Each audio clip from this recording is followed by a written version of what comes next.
Thank you so much. I hope you're tuned in to channel number 1 for our panel. We're going to talk about how to get your research out of academia and into either a startup or the corporate industry world.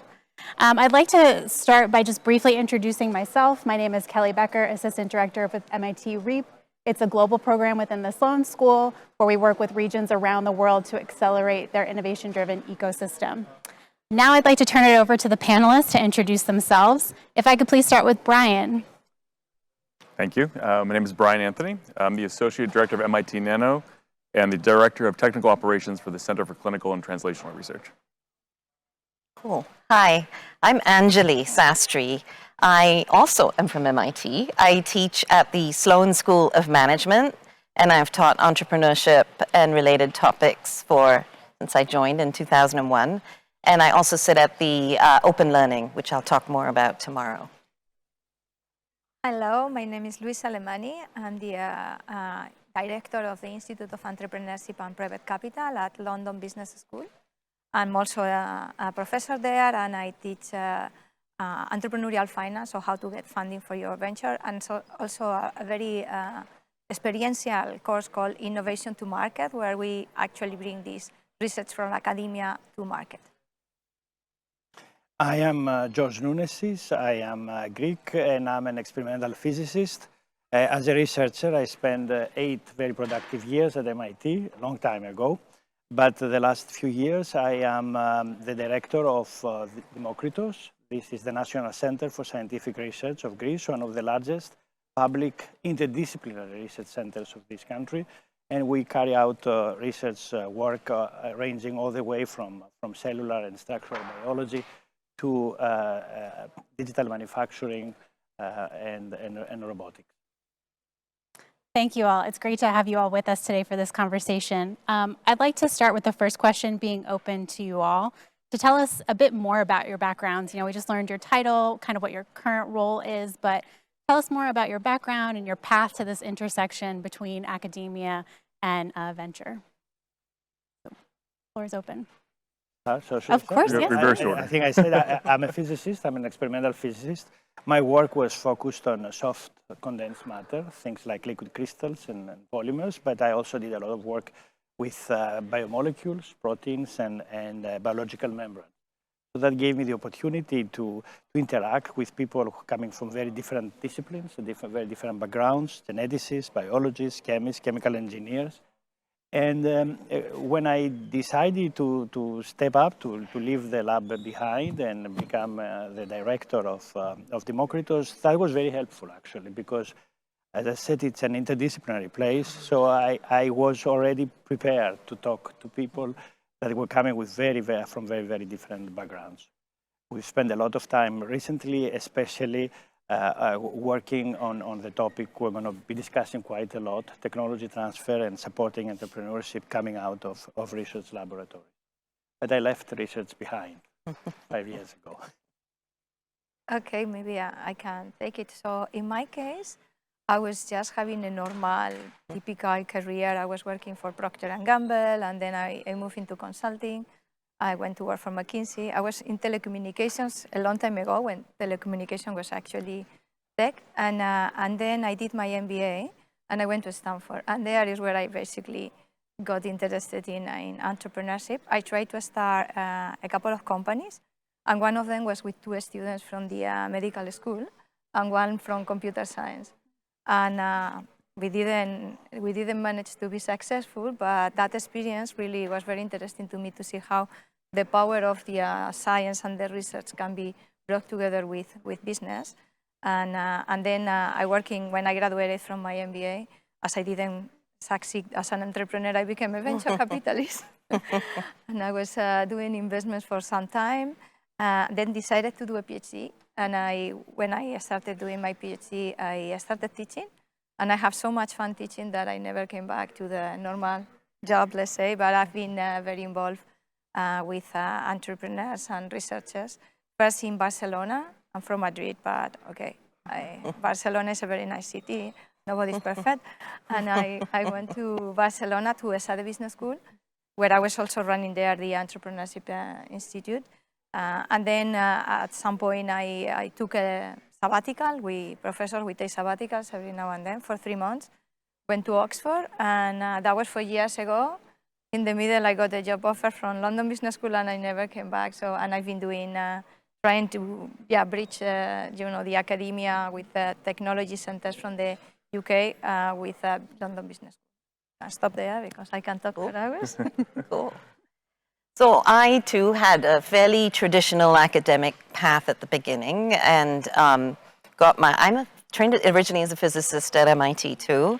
Got my PhD in system dynamics, did typical classroom teaching, and had a dark night of the soul and resigned. Which I recommend doing things like that every now and then, because it kind of forces you to say, well, what am I doing? And I actually ended up coming back to Sloan and getting really interested in the question of how could we redesign how we teach. I spent a few years I decided I needed white spaces. So I roved around MIT and looked for areas where there was massive student interest and no corresponding classes. And one of my methods was to go to open talks, like in the evening or whatever, and see how many students were there and who stayed on. And I decided to work in global health, a complete pivot for me. And I ended up building a brand new class called Global Health Lab.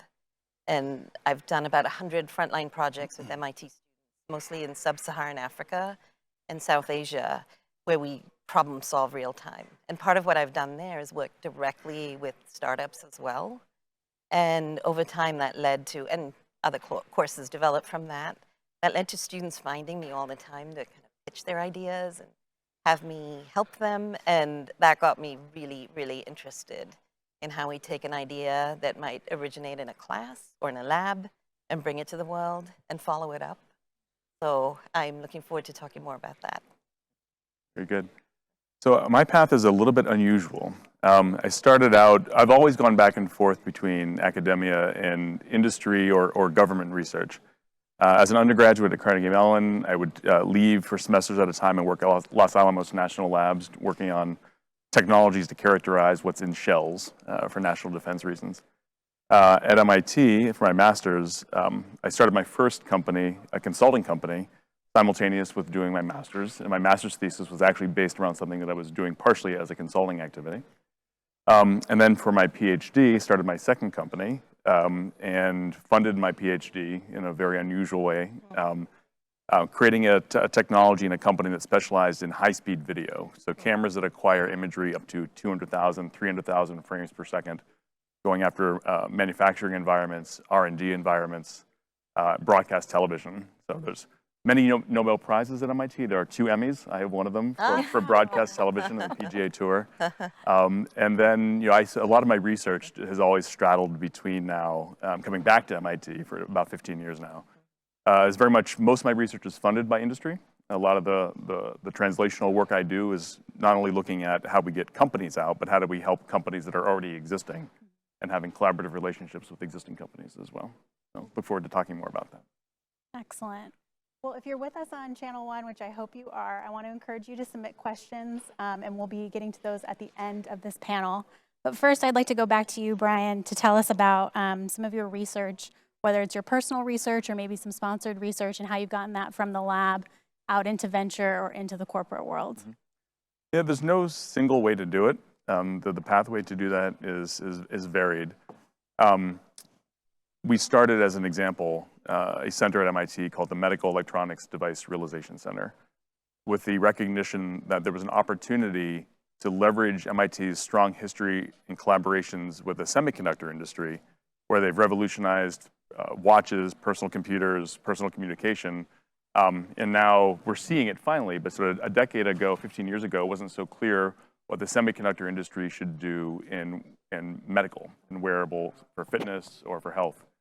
And so that was very much strategic, looking at the Philips, the GEs, the Nihon Kodens of the world, and bringing them together with the analog devices, the Texas Instruments, and the Intels of the world.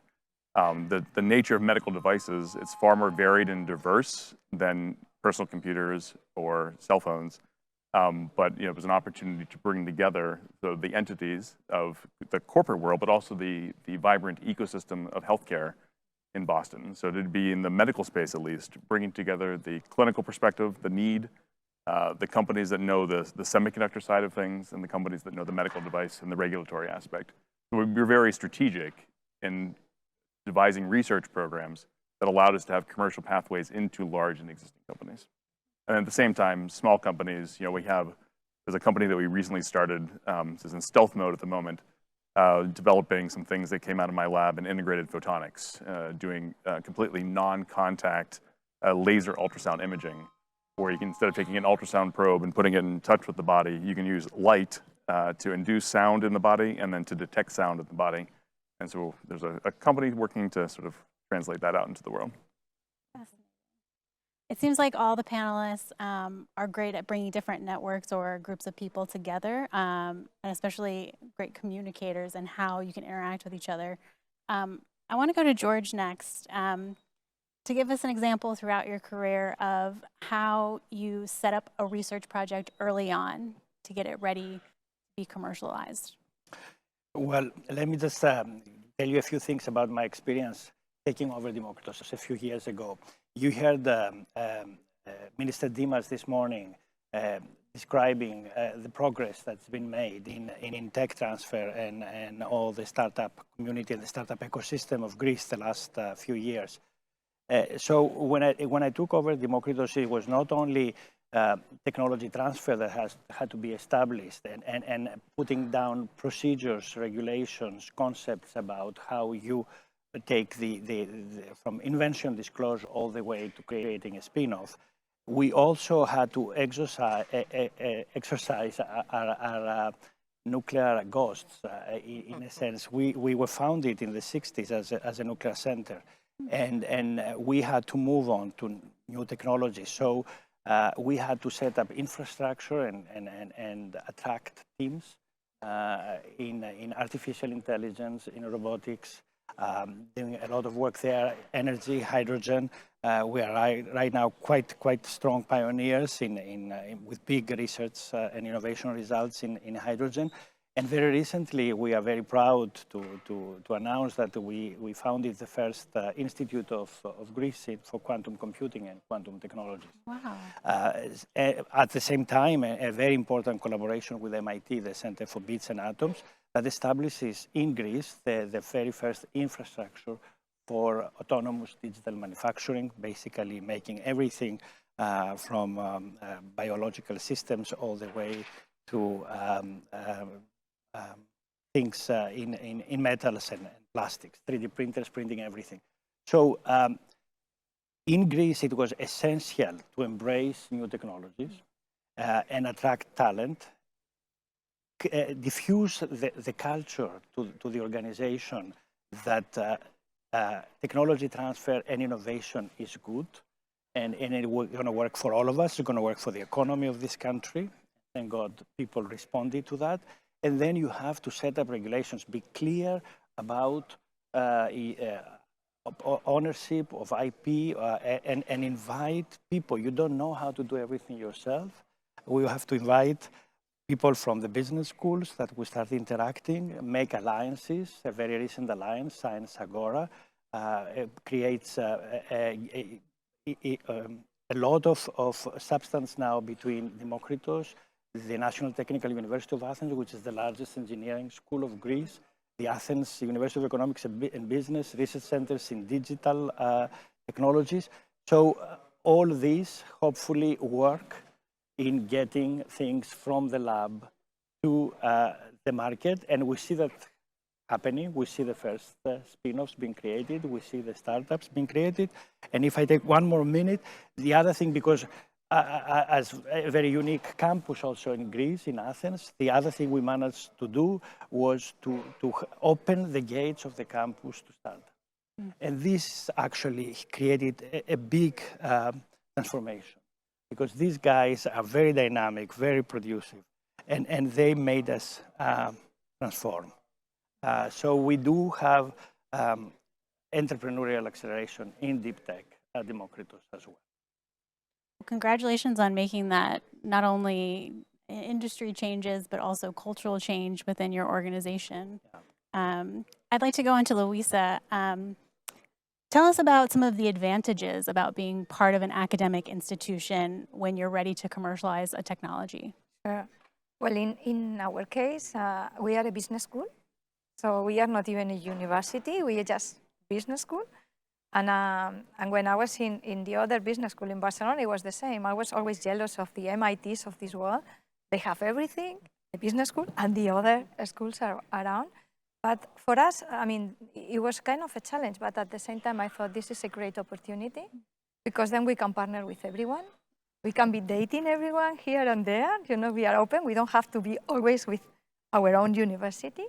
And so the first experiment was when I was in Barcelona, we did an initiative called Innovation Speed Dating. And in Innovation Speed Dating, we were bringing people from these research centers, technical universities, to pitch to our business students over 3 minutes, like a speed dating. And then if they fall in love, they could date and they could create something together. And it was pretty successful. So when I arrived to London, I thought, well, we have to do something because, you know, otherwise there are all these amazing people here with a lot of technologies, but we don't have that. And we have great students that want to start businesses. So let's look at it. How can we do it? And so I tried different things when I arrived. That was 3 years ago. But then I thought, look, I'm going to put it not like a co-curriculum activity, but actually I'm going to make it part of the curriculum. So I launched a new class called Innovation to Market, where basically at the heart of the class there are the postdocs that come to class and they are a component of the class with their research. And so they basically, the first day they pitch to the class and nobody understands anything, I have to say. We have people coming from Imperial, UCL, and people working in medicine, the Institute of Tropical Medicine, Cancer. And so the first day is impossible to know what they're talking about. But then little by little, they start working together, they create these teams, and it's very interesting because last week they were pitching to investors already, and it's amazing how can they manage from a technology to actually have this commercialization plan. And I will say we have 12 teams, so 6 of them were already raising capital. So it was really interesting, and I think it's the advantage, just to answer the question, is that you have a lot of resources when you are in academia, like you can have, of course, grants and labs and things that you will not have if you are not in academia. At the same time, you have sometimes problems because the tech transfer office sometimes are not so easy to deal with, but I think as we are now part of an ecosystem, and you know, the business people, the venture capitalists, they are together with the tech transfer office start talking and making sure that, you know, things move forward in a positive way. So it's a very good place to be. Excellent. I think I keep hearing the word open. So it sounds like you all have been open to new opportunities and experiences, both personally, but you've also created some programs or formal experiences within your own areas to help other people have more opportunities and open up their network as well. Anjali, I'd love to move on to you. To just tell us about some of the new skills that you developed through all these experiences, particularly, you know, commercializing technologies. So I was thinking about this question. I've learned a lot, and hopefully my students too, by stitching together different kinds of experiences. So for sure, meeting with a postdoc or a student in engineering or science who has a product idea who might find me and try to get advice, try to work through their ideas. And I just use every single tool at my disposal. At MIT, it's very easy to do an independent study. So, and I can lure them in and I'll say, let's add a little bit of rigor to this conversation. You're gonna actually make this part of your academic training, and we'll negotiate a number of credits and I will grade it, but that'll get them really thinking systematically about what they want to do. And students will often stitch together an experience, and we've actually done some studies on this across MIT by taking very structured classes, going off-road a bit, using extracurriculars, using independent studies or theses, and entering business plan or other competitions. And it's such a joy to actually accompany through the whole process, to see someone early on and see them work through. I sit on several boards of student-run startups, watching them go through multiple series, getting to appreciate the pivots they have to take. In fact, I have all these new course ideas coming from working with entrepreneurs. One of them is Art of the Pivot. It's got to be a class on the Art of the Pivot. I think it'd be fascinating to do. The other thing I've really learned is that working directly with large companies or existing companies is incredibly important for anyone who wants to be entrepreneurial, because I want us all to learn what has been tried, what works, what doesn't. In fact, in one of my classes, we often work on disadoption of a technology choice that a firm has made that doesn't work for them, or an acquisition they made that actually doesn't play out in the market the way they want it to. So I tell my entrepreneurially minded students, see what you can learn from this. Watch this. Here's what happens when you invest in, I don't know, acquiring a device that actually doesn't work in the market. Follow it through. And the students went to Vietnam and South Africa and really tried to understand why this device wasn't being taken up by the market. That's incredibly useful. I think we need to kind of think about how we teach entrepreneurship by looking at not only the kind of toolkit for a would-be entrepreneur, but really shoring up your knowledge of real-world experiences and cases. And for me, the final kind of plug on all of this is I learned so much by even hearing our partners come and frame a question that they think MIT might be able to help with. So I put out a call every year saying, if you have a challenge you think the MIT student toolkit could address, come on over. You should hear what I hear. It's just all kinds of, and often the answer is, not really, but so interesting to have a problem-focused conversation where there's hope of offering a little bit of help or a little bit of insight.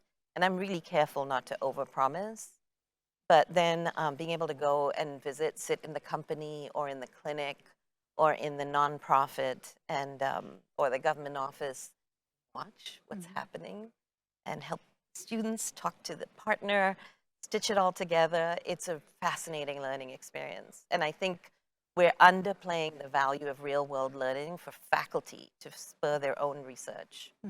I learned by working on supply chain issues with malaria meds in Africa that we actually need to refine some of our modeling of transportation, logistics, and supply chains to account for the different conditions in low resource settings. It's a real world research question. Because too often in the West, we sort of treat some things as constants that are not constants in more rugged conditions. So that's just one example of, you could do actual intellectual, challenging frontline work by engaging on real world problems, and you might get a startup out of it. Brian, did you want to jump in on it? If you're done, Yeah, I wanted to add to that, just sort of sharing another sort of very recent relevant experience to that. So 4 years ago, we published a paper applying deep reinforcement learning to manufacturing process control. And that paper led to a large number, 5 different very large corporate entities that you would all know if I named them. And we're applying machine learning to the control of processes on the factory floor, looking at engines and coffee roasting and fiber draw as examples.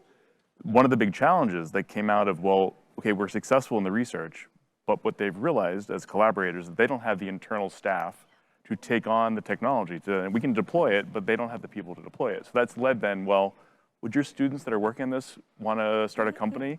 And so now we have 4 partners, 4 customers that would like to help a new group of people go out and create a product that they're already wanting to buy, right? So it's very much an immediate problem that big multinationals are trying to solve that is leading to them wanting to invest in and help a small company get off the ground. Great example. Absolutely. I'd love to start to dive into some of our audience questions. And again, thank you. If you're on Channel 1, continue to submit your questions. So we've talked so far about the relationship between corporates, or the opportunities and relationships between corporates and universities. But another aspect of that traditional triple helix is also government. And one of the questions is related to that relationship. So I open this up to any of the panelists. As academia is strongly connected with government, how you push innovation and convince them to provide support. also how does academia collaborate with businesses and people outside of the academic sector? So I think you've touched on the latter, but maybe we could talk about any experiences you have also including government as well. Yeah, it's tough. It's tough dealing with government. The 𝐷𝐸 is a public research organization. In a sense, we are the extension of government. So we depend very much on them. And in Greece, traditionally, research organizations depend almost exclusively on government and public funds. So this was part of the big transformation we're trying to make at 𝐷𝐸 and at the universities of Greece now, is to be able to attract private investments and private money into public research projects. And this is, we all aspire to become like MIT, but we have a long way ahead of us. Still though, the hurdles are overcome. We have had successes, even by American companies investing directly into research at 𝐷𝐸. Government can be, I think, Greece, the Greek society has matured now, and I hope that in the future governments will not be reluctant to that. You know, they will support and they will help this kind of interaction between public research groups and laboratories and private investments. This is absolutely necessary for the ecosystem, the research and innovation ecosystem of this country to take off. Yes, please. I have a couple of quick thoughts to add. One is that we know that the public sector needs innovative products and services, and yet the kind of startup Bible doesn't always apply the same way for public goods and services. For instance, it's quite hard to do early tests if scale is a requirement to actually know if the product is working. So kind of getting into a public GovTech kind of market is really challenging for would-be entrepreneurs. And there's a fascinating discussion around this and all kinds of examples, but I think even more work is needed. And we want students to actually be excited about addressing that market, but we may need to shore up our ability to support that kind of early stage thinking and work to be able to sell into the public sector or work directly with them. Secondly, in my own experience of working with governments, it's tough. And it's tough to come top down. I've also been a bit battle scarred by going bottom up, because if you work with some office or one, I'm thinking of my healthcare work, you work with one public hospital, but you quickly discover it's completely shackled by the health system.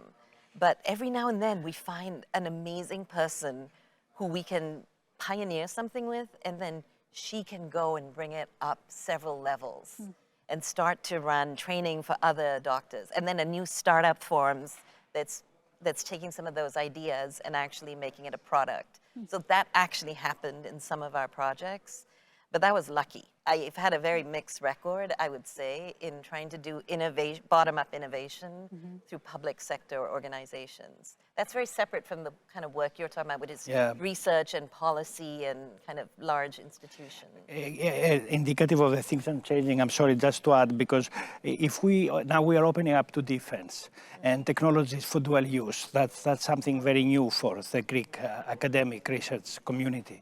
And now we see alliances, defense alliances such as NATO. I mean, this is not government, this is many governments. And they're establishing actually the first multi-sovereign venture capital to invest in startups. Actually, one of your colleagues is already named to be Fiona Murray. She will be one of the directors of the NATO Innovation Fund. So we do see change in the government. Even though in Europe, actually, we always say, come on, we all wish we had a DARPA agency in Europe. But yeah, now we might be getting one, yes. Actually, I was going to build in on this, that one of the things that since the Brexit, the UK government has been very kind of proactive, trying to get more funding for the research, because the researchers in the UK were complaining that where is the money now? And so one of the things that there was a group advising the government on how can this money be deployed in this research to create huge companies, not like small startups, but startups like the ones that are out of MIT or other US universities. And basically, one of the proposals from this think tank to the government is that maybe it's a good idea to train some of these people in the labs, the researchers, to become the venture capitalists for the projects that are coming out of the lab. Yes. Because if you just bring venture capitalists, but they don't understand the technology, it's a bit complicated. While training a person from the lab to be able to invest the money in projects, that's easy. And so that's basically one of the initiatives that is going to be happening in the coming months. And then there is a new fund called ARIA, which might be similar, which is basically the copy of DARPA. And they brought even the person that was one of the person running it in the US now to run it in the UK. So I think there is this understanding that you just cannot just put funding and think that things are going to happen. You have to basically interact with the whole ecosystem. So then, you know, there is a network of support and understanding there.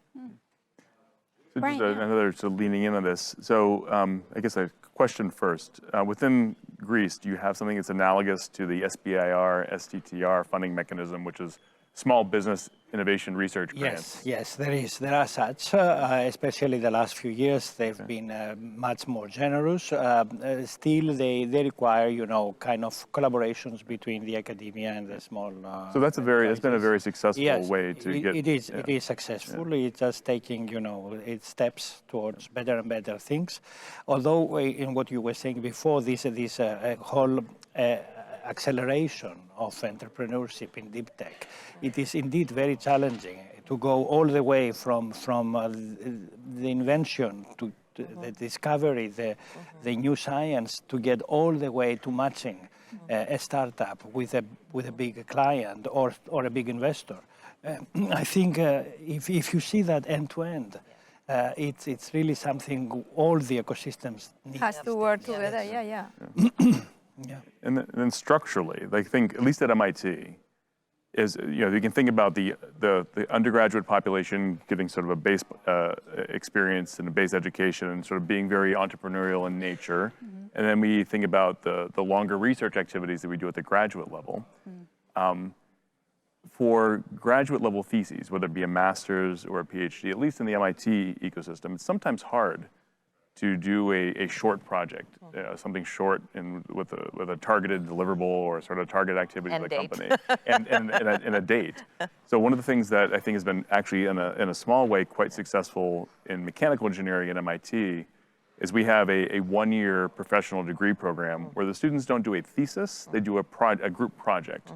And then those projects we go out and we identify projects with big companies and small companies that are doable by a group of 3 students in a period of 6 to 8 months. And that gives the students that very sort of urgent and immediate opportunity. It also makes easier some of the IP constraints because the IP is the company's. And that provides sort of a way for faculty as well to do smaller projects with a company, learn about them, and then hopefully build to those longer term collaborations. So it's not on the government funding side, but it's certainly an innovative way, another vehicle sort of to foster that connection between small companies, big companies, and the constraints that we have within the academic environment of we have to think about students' education and students' theses, while also trying to work with company and government partners. The European community also, the last few years, many big programs for entrepreneurship, for SMEs, for innovation. So the governments are becoming more and more supportive towards entrepreneurship. I mean, they have to. There is so much new things happening in the startups and all over the world. So all the new exciting things actually, often enough, they happen there. Well, this is great. I think, Brian, you touched on something that came in for another question, and you all have spoken about working with corporates and startups. How do you navigate the differences in, how did this person put it, the different mentalities of corporates versus academia? And I would say we could also include government now that we've talked about them as well. So, and startups. I know Brian just recently touched on this, but it's open to any of you. Please. Luisa, or So, I mean, it's a lot of education. It's a lot of education for the companies that you're working with to explain, well, here are the constraints that we need to work under, and we understand your constraints. And so a lot of what I do actually is sort of bridging that interface between wearing the industry hat previously and the academic hat, and well, how do we establish something? It's not easy. It can take a long time to sort of have that mentality. And at the same time, sometimes it's incompatible, but having structures in place that allow different ways to impedance match, different ways to make a connection. It can be a small project in a class. It can be a multi-year research project, or it can be a sort of a group project in a professional degree that's a year long. So those give different flavors that have different IP constraints, that have different sort of timeline constraints, and different educational constraints for the students in those programs are trying. So I think having that diversity of programs that allows you to be flexible in having those conversations with companies. Yeah, maybe we do a lot of executive education at London Business School, and we are doing a lot for corporations on entrepreneurial mindset and how to work with startups. So we do a lot of training for them, and you know, we put them in contact during a week or 2 weeks program with the startups, and we'll put them to work like if they will be founders. So this changing mentality start happening. Of course, then you have the processes and the systems in the corporation that you have to change. But I think there is a lot of interest because a lot of large corporations, they were doing acquisitions and trying to approach startups, but then the moment they will buy them, the people will leave because they didn't want to be there. This culture was really very different. And I think, at least from the corporations, I see the interest. And of course, there are many corporations setting up separate groups, like corporate venturing groups or, you know, innovation groups that are in a different place where they can be more entrepreneurial. So I think maybe the government needs to be also part of this, which I think is maybe there is interest, and I think they might be learning. But on the corporation sides, at least large corporations, I think they want to learn, and hopefully they are learning because they see, for them it's a question of survival sometimes. If they don't change their mentality, they might be off at some point. I've thought about this issue a lot, and I think for me, one of the solutions is to try to dissuade many people from working with me. So just put a barrier in there so that if they're not actually interested in innovation, we don't end up working together. So that's a personal solution so that I don't butt my head against a wall. Because sometimes you'll find, this has happened to me, like HQ says you should do work with MIT, and then the staff I'm working with are just not into it. And it's a waste of everyone's effort. So I do try to deselect. It's helpful to have a whole menu. It's actually helpful to have professional staff to help with all of this so that it's not all on me. So, I mean, one of the things we've been able to invest in, certainly at the Sloan School of Management, is creating a layer of a professional team that can actually filter some incoming projects. And then you get, as the faculty, a choice about what to do, but it kind of helps with some of this sorting. The question is, are they coming to you because they want to change their mindset or because they want a specific problem fixed?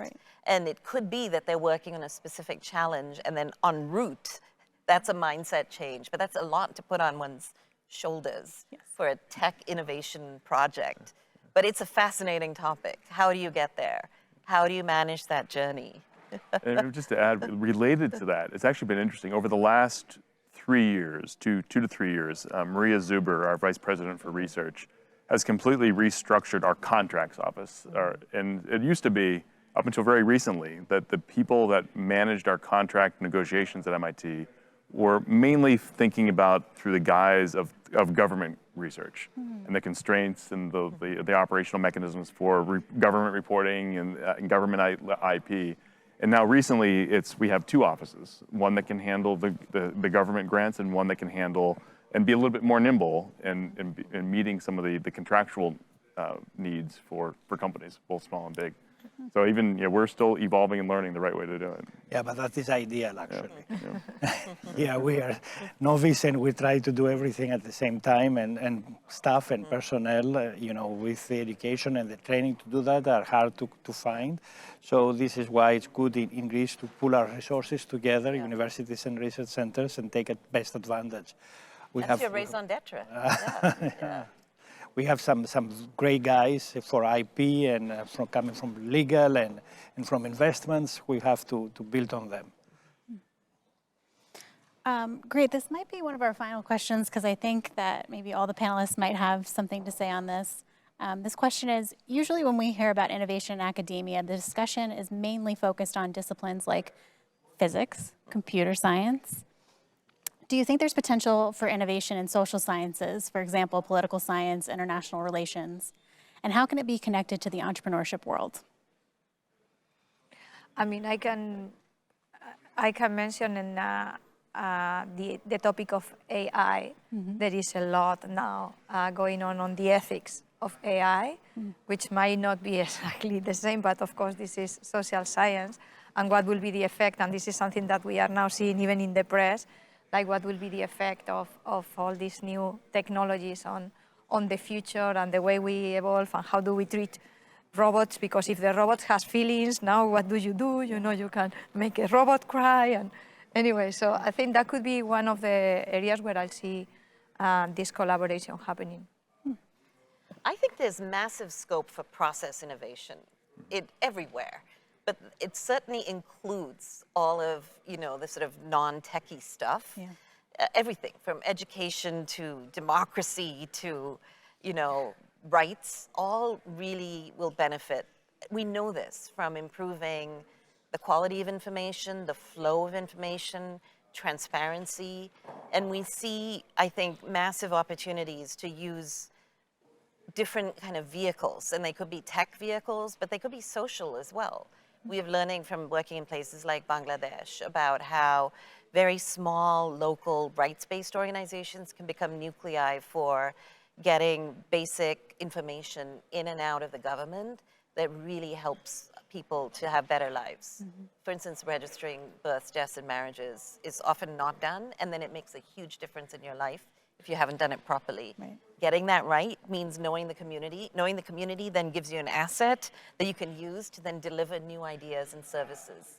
So I'm really open. I always think there's massive scope for applying engineering thinking to social and procedural and, you know, all kinds of other processes that we have in our lives that could really do with it. So I'd say that's massive scope. Absolutely. George looks like he has something Oh to yeah, say. absolutely. I could not. That's what democracy. Oh, sure, but you can actually see the technology is boosting progress in social sciences, in politics, international relations, in the arts, if you want, and then it's coming back. So of course I expect to see, and I do see already interesting moves in social entrepreneurship. You see philosophy basically dictating business models basically today, and calling Aristotle for establishing ethics might indeed create entrepreneurial opportunities. Who knows? It certainly feeds, technology feeds And into I these, think the and new they can take generation- incredible. I see the new generation, the students, they are very much interested in all these social issues as well. So Absolutely. I'm like political, and we see that what's happening with democracy and the lack of democracy in many parts of the world. So, you know, probably there is a big scope for. Yeah, if I can get a bit more technical in a sense, you know, quantum computers, we expect all of us that they can solve problems of very, very high complexity.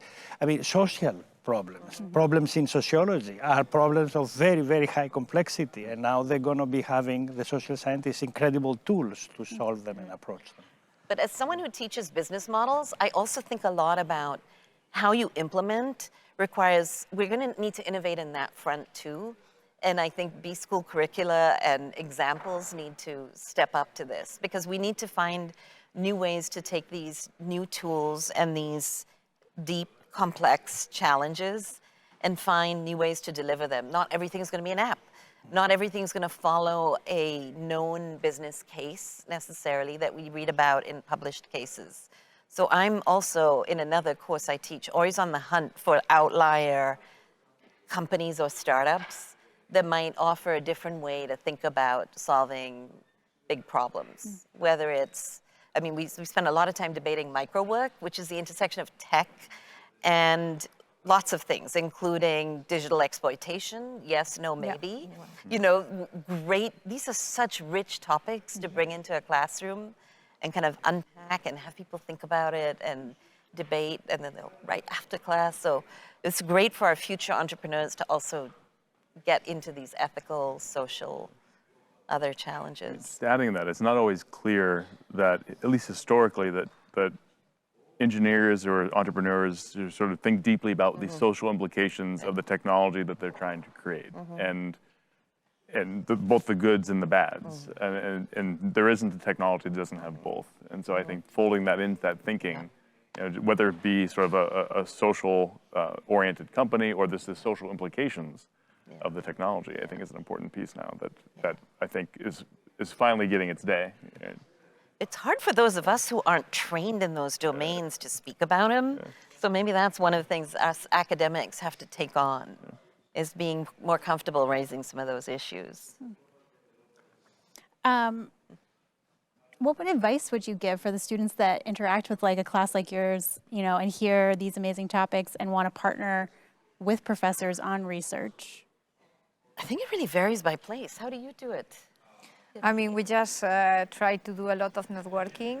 So like informal networking, you bring people together, put some pizzas, and yeah, we have something we call the 3 Ps, which is pizza, pints, and pitches. And so you can say 4 Ps if you have professors or not.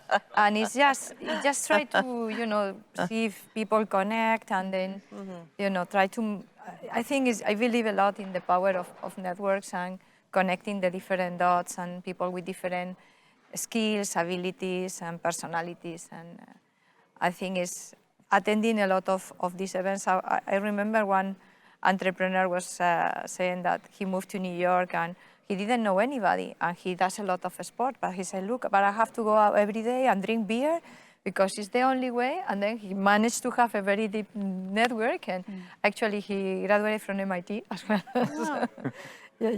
But sometimes it's just, you have to put a little bit of effort on your side and go and talk to people. And this could be venture capitalists that can introduce you to people. It can be business students. It can be professors from tech universities.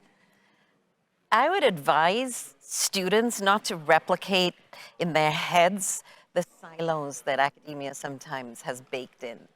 Courses are divided into different courses with different numbers and different departments. And sometimes I will notice that students kind of separate things, like this is this class, this is this other class. And I say, why aren't you connecting these? So be really active. And you can even be a force for good inside the university by trying to connect. Here's what we learned about in my class on pricing, and here's the issue in this class on technology, or whatever. Push for the connection and try to be really active in thinking through all the different experiences. The extracurricular, the project-based stuff, the summer internship or whatever, plus all your formal classes. And actively try to make the links and find where there are gaps and dig into them and find out why. Because it's when students come also and ask and say, why don't we have a class on this, that, or the other? Like, we don't have a class on franchise business models. We don't have a class on sales methods or whatever. It's useful. Yeah. We need to hear that too. So I would urge the sort of de-siloization. That's a very unpleasant term, but that's a really important skill for the students that they can actually benefit all of us from. Democritus is not a university, but we do get doctoral students to work for their thesis in our labs. A very successful program that we established 4 years ago was the Industrial Fellowships program for doctoral students. Nice. So that gave them the opportunity to live in both worlds, the academic laboratory and the laboratory in the company. And that, especially for Greece, was the impact was monumental, seriously, and we see the ripples it has created. How many people were doing this? 74 for the campus. I mean, this is the 4-year program, and now we are customize this kind of industrial fellowship programs with specific companies of Greece. Very good. Yeah. Well, I've really enjoyed this conversation. We are wrapping up. I don't know if any of the panelists want to take a moment in our last few seconds to share sort of your soundbite of like what advice you would give for navigating this space at the intersection of academia and working with startups in the corporate world. Brian, do you want to give your one piece of advice? It's probably a common, but be willing to fail often, and don't be afraid of it. And you're going to fail a lot more than the one or two successes that you need. So fail a lot. Yeah. Well, but nothing will make your faculty member happier than you coming to them with your thoughtful reflection on such a failure. Yeah. So use the people around you as sounding boards. Yes. Too often, I find folks don't know how to tap into others to make sense of their lived experience. And yet, we have to apply quite a lot of careful rigor to ex post facto figure out what went on. Yes. You know, so do it, try it, Listen. get better at it. Absolutely. I will say be curious. Just try to find out, talk to people, be curious. Yes. They said it all. Actually, right before we came out here, we were speaking about our failures earlier on. Don't be afraid of failure and do it often and learn from it. Right. Yes, don't be afraid to fail, listen, network. I think there's some great opportunities later today to connect with other people attending this event. Share some of your failures, share some of the problems that you're working on. And I just want to thank the panelists for a great conversation. It's been wonderful to speak with you all. Thank you. Thank you. Thank you. Thank you. It was Thank you. fun. Pleasure. Thank you. Now we should Wow, let everybody right on raise time. it now. All right. Okay. So eating time all together.